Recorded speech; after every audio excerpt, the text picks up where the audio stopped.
Bien, decíamos que para un transistor PMOS que se encuentra configurado de esta forma y que al principio del tiempo o antes del tiempo, antes de T0, el capacitor va a estar en 0 voltios, el voltaje de entrada va a ser igual a 0 y el voltaje source, que no sabemos si es este o este gate, va a ser igual a 0 voltios y entonces el transistor va a operar en la región de corte. Luego vamos a tener, después de T o para T's positivos, instantáneamente vamos a tener en la entrada VDD. Y por lo tanto ahora ya podemos distinguir el drenador del surtidor. Y aquí vamos a tener que el voltaje source gate, ¿verdad? Ahora vamos a tener nuestro transistor PMOS donde tenemos el source, aquí tenemos el drain. Vamos a cambiar aquí un poquito esto. Tenemos el source y el drain, como les decía, y el voltaje source drain va a ser igual a PDD, por lo que nuestro transistor en este momento, en esta región de acá, va a trabajar en este tiempo, digamos, por así decirlo, más o menos este tiempo. El transistor va a estar saturado y la corriente comenzará a fluir y a cargar el capacitor. Y va a seguir fluyendo hasta qué punto. Bueno, va a seguir fluyendo hasta que aquí tengamos VDD. Y en ese momento la corriente se va a convertir en cero porque el voltaje del source es igual al voltaje del drain. Y aunque operamos en la región lineal, no hay corriente porque VSD es igual a cero. Muy bien. Entonces, vemos que pareciera que nuestro transistor PMOS es un buen transmisor de unos lógicos. ¿Qué tan bueno será transmitiendo ceros?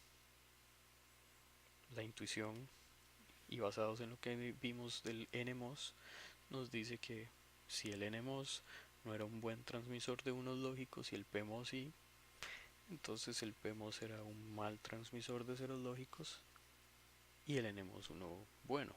Pues básicamente eso es lo que sucede. Si hacemos una analogía con las observaciones que hicimos en el NMOS, podríamos ver que en este caso ahora tenemos el source aquí y el drain acá. Para un tiempo menor a cero tenemos aquí VDD y no podríamos distinguir entre el drenador y el surtidor porque estamos asumiendo en todos los casos que hemos analizado que el voltaje del capacitor está antes de T0 o, para decirlo de otra forma, que el capacitor antes de T0 se encuentra cargado a VDD. En este caso no podríamos saber quién es el drenador o el surtidor, pero sí podemos ver que en cualquiera de los dos casos V este punto gate o V este punto gate son iguales a VDD y estamos en la región lineal.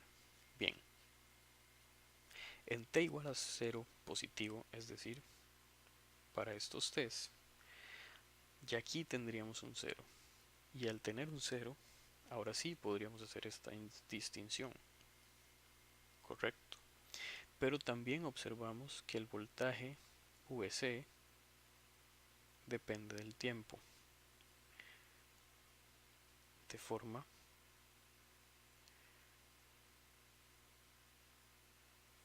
como dependía para el caso del NMOS, y que va a llegar un momento en que este voltaje va a ser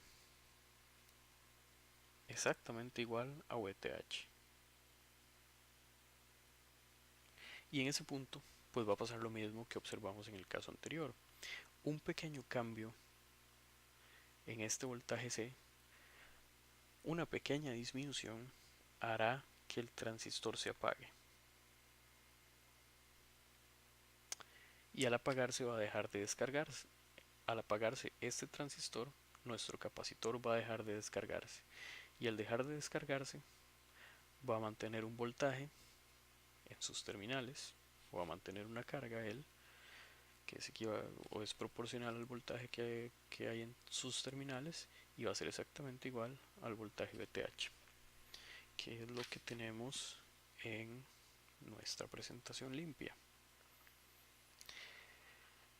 Para el PMOS podemos ver que le es un poco más difícil descargar el capacitor hasta cero, porque va a llegar un momento, el momento específico en que el voltaje del capacitor sea igual al voltaje threshold del PMOS, y el PMOS en su defecto se va a ir a la región de subumbral, o a la región de corte, donde idealmente asumimos que la corriente es despreciable. Y ahora, ¿qué hacemos? Tenemos un transistor P, que es un buen transmisor de unos lógicos, y tenemos un transistor N, que es NMOS, que es un buen transmisor de ceros lógicos. ¿Y qué hacemos? ¿Cómo aprovechamos esos dos mundos? ¿Qué creen que podemos hacer? Deberíamos de buscar la forma de sacar provecho a esos dos beneficios. Y bueno, los ingenieros en su momento lo hicieron e idearon lo que se conoce como el inversor lógico. Y aquí es a donde está la gran importancia de la tecnología CMOS. ¿Por qué? Porque el CMOS combina los dos transistores, o los dos tipos de transistores MOSFET, el NMOS y el PMOS. CMOS, que es el diminutivo, por decirlo así, de Complementary Metal Oxide Semiconductor, tiene transistores PMOS y NMOS, y es la base de la lógica digital. Específicamente, esta es la compuerta lógica más fácil de describir y de construir. Aquí tenemos una implementación en esquemático. Lo que tenemos en esta imagen acá es la implementación de un inversor lógico CMOS, donde tenemos un transistor P, un transistor N, y si queremos ver cómo se construyen, vamos a tener que utilizar esta imagen que tenemos acá, donde tenemos las regiones activas, dióxido de silicio, la compuerta, el substrato tipo P que define nuestro transistor N. Vamos a tomar una foto aquí para hacer un poco más gráfico el ejercicio. Opa, así. Opa.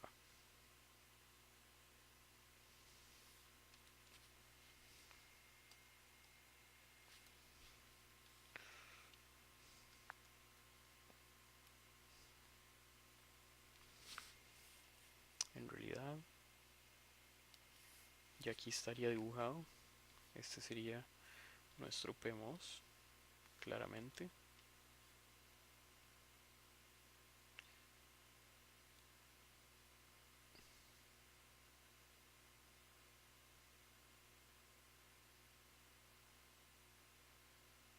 Y este sería nuestro NMOS.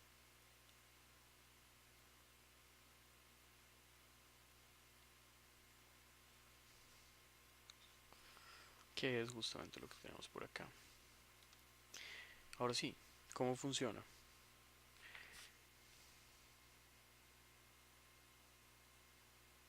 ¿Cómo creen que funciona esto? De forma un poco intuitiva, si analizamos VI ¿qué podríamos encontrar? Que para un 0 lógico, es decir, 0 voltios, que es igual a ground, ¿qué va a pasar con este transistor? Pues claramente, como ustedes lo pensaron, este transistor estará abierto y este transistor estará cerrado, haciendo una especie de corto entre VDD y la salida. Por lo tanto, para una entrada de 0 tendríamos una salida de 1 voltio, y si por el contrario ponemos un 1 lógico, es decir, VDD eléctrico, sería este transistor el que está activo, este estaría abierto y estaríamos haciendo un corto entre la salida y tierra, por lo que tendríamos un 0 lógico. Esto que acabamos de hacer acá es una especie de resumen de nuestra función de transferencia. ¿Recuerdan? Algo así.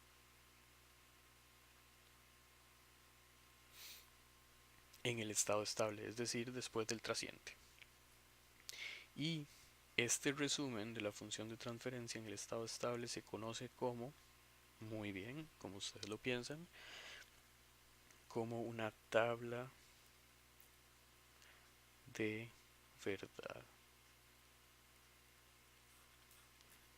Así, la tabla de verdad del inversor va a ser que para una entrada de 0 tendríamos una entrada de 1 y para una entrada de 1 tendríamos una salida de 0, perdón. Si quisiéramos representar el diagrama de un inversor, tendríamos que dibujar este elemento, donde está la entrada, esta es la salida, y el círculo es el que da la propiedad o hace intuir al lector que tiene una propiedad de inversión.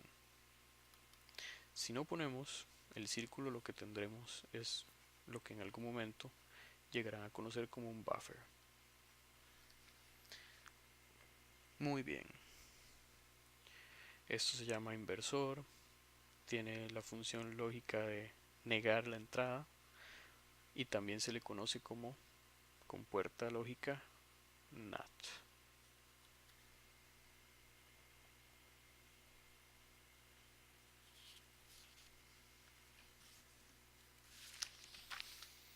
Muy bien.